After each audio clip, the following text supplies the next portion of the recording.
चलते हैं और इस कहानी का पहला बाब खोलते हैं। वो बाब जहां एक बहन की आखिरी अधूरी पुकार ने एक ऐसे राज को जन्म दिया जो गुजरते वक्त के साथ और भी गहरा और भी खौफनाक होता चला गया। अच्छा, तो सरकारी कहानी क्या थी?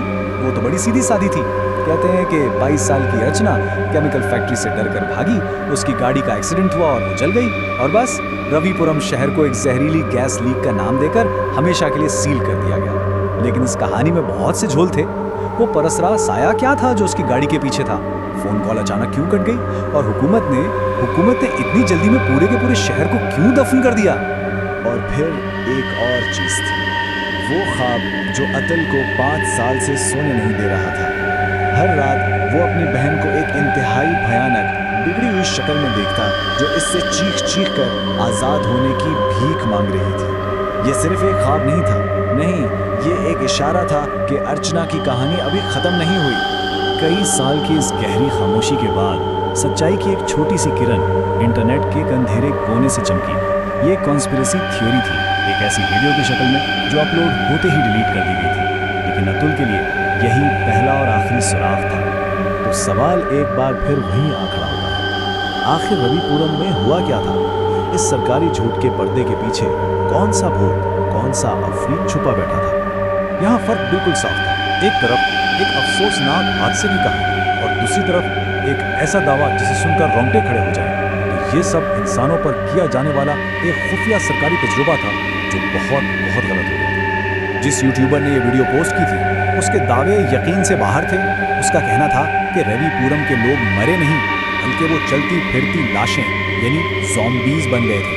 और जैसे ही ये सच सामने आया, ना सिर्फ वो वीडियो गायब कर दी गई बल्कि इस यूट्यूबर को भी हमेशा के लिए खामोश करा दिया गया। अब अतुल को मालूम था कि उसे क्या करना है, उसे वापस जाना ही होगा। तो वो अपने दोस्तों तानिया और गोरू को लेकर इस ममनुआ शहर में दाखिल होता है, एक ऐसी जगह जहां घड़ी की सुइयां 5 साल पहले ही रुक गई थी। शहर के अंदर कदम रखते ही जो चीज़ सबसे ज़्यादा डरा रही थी वो थी मौत जैसी खामोशी। ऐसा सन्नाटा जैसे किसी ने एक बटन दबाकर पूरे शहर की आवाज़ बंद कर दी हो। घरों के बाहर तारों पर कपड़े वैसे ही लटक रहे थे, मेज़ों पर खाना पड़ा पड़ा सड़ चुका था। यूं लग रहा था जैसे जिंदगी चलते चलते अचानक पत्थर की हो गई हो। और फिर इस खामोशी को किसी चीज़ ने तोड़ा, किसी ने हरकत की। वो इंसान नहीं था, कम से कम अब तो बिल्कुल नहीं। गलता हुआ जिस्म, अंधेरे में चमकती लाल आंखें और जानवरों जैसी ताकत। इस मखलूक ने सीधा तानिया पर हमला किया और एक ही झटके में उनका बदतरीन डर एक चीखती चलाती हकीकत बन गया। इस ज़ॉम्बी की एक चीख जैसे पूरे शहर के लिए एक सिग्नल था, और अचानक वो वीरान शहर जाग उठा, लेकिन इंसानों से नहीं बल्कि उन जैसी सैकड़ों भूखी मखलूकात से। अब बाजी पलट चुकी थी। वो जवाब ढूंढने नहीं आए थे, अब वो अपनी जान बचा रहे थे। भागते भागते जान बचाने के लिए उन्हें सिर्फ एक ही जगह नजर आई, इस पूरे डरावने ख्वाब का सेंटर पॉइंट, वही केमिकल फैक्ट्री जहां से ये सारा अजाब शुरू हुआ था। वो फैक्ट्री के अंदर थे और जली हुई लाशें जिंदा होकर उनकी तरफ बढ़ रही थीं।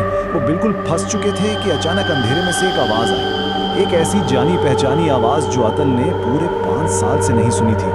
इधर आ जाओ वरना ये सारे ज़ॉम्बीज़ तुम्हारा खून पी जाएंगे। ये अर्चना थी, लेकिन ये वो अर्चना नहीं थी जिसे अतुल ने खोया था। उसका जिस्म बदल चुका था, वो भी उन्हीं जैसी एक जहरीली मखलूक बन चुकी थी।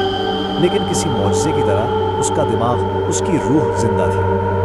वो अपने कुव्वत इरादी के जोर पर उस दरिंदगी को काबू किए हुए थी, सिर्फ और सिर्फ अपने भाई का इंतजार करने के लिए। और फिर अर्चना ने वो सारा सच बता दिया जो 5 साल से दफन था। सब कुछ एक तजुर्बे से शुरू हुआ। मकसद था मेडिकल रिसर्च के लिए ज़ॉम्बीज़ बनाना, लेकिन ज़ाहिर है तजुर्बा बुरी तरह फेल हो गया। ज़ॉम्बीज़ काबू से बाहर हो गए और पूरी फैक्ट्री पर कब्जा कर लिया। और फिर हुकूमत ने क्या किया? अपना राज छुपाने के लिए पूरे शहर पर बम गिराकर सब कुछ खत्म कर दिया। तो अब सच सामने आ चुका था, लेकिन ये भयानक ख्वाब अभी खत्म कहाँ हुआ था। इस क़यामत को रोकने का अब सिर्फ एक ही रास्ता बचा था, इस असल शैतान का सामना करना जिसने ये सब कुछ शुरू किया था। और वो शैतान था राघु, फैक्ट्री का मालिक। अब वो कोई आम दिमाग से पैदल ज़ॉम्बी नहीं था, नहीं, वो इस पूरे खेल का मास्टरमाइंड था। एक ज़हीन सोचने वाला दरिंदा जो ना सिर्फ बाकी सबको कंट्रोल कर रहा था बल्कि इस तबाही के वाहिद इलाज यानी एंटीडोट कैप्सूल पर भी सांप बनकर बैठा था। बस एक लम्हे के लिए अतुल की हालत का अंदाजा लगाइए। 3 लोग, उसकी बहन, उसकी दोस्त तानिया और उसका सबसे अच्छा दोस्त गौरव, जिन्हें वो बचाने के लिए अपनी जान पर खेल गया था, अब वो तीनों ही उसके सामने दरिंदे बनकर खड़े थे। राघव ने गोरू को मार डाला, लेकिन मरने से पहले गोरू वो कैप्सूल अतुल को दे गया। अब अतुल के हाथ में वो एक कैप्सूल था। सामने 3 प्यारे लोग थे जो अब एक खतरा बन चुके थे, और इन सबको रोकने का सिर्फ एक ही तरीका था, एक इंतहाई तकलीफदा आखिरी फैसला। अपने प्यारों की ज़ॉम्बी बन चुकी बेजान आंखों में देखते हुए अतुल ने वो किया जो शायद कोई ना कर पाता। उसने कांपते हुए हाथों से वो गैस कैप्सूल जमीन पर पटक दिया। उसने सिर्फ एक कैप्सूल नहीं तोड़ा था, उसने बाकी दुनिया को बचाने के लिए अपनी पूरी दुनिया को अपने ही हाथों से आग लगा दी थी।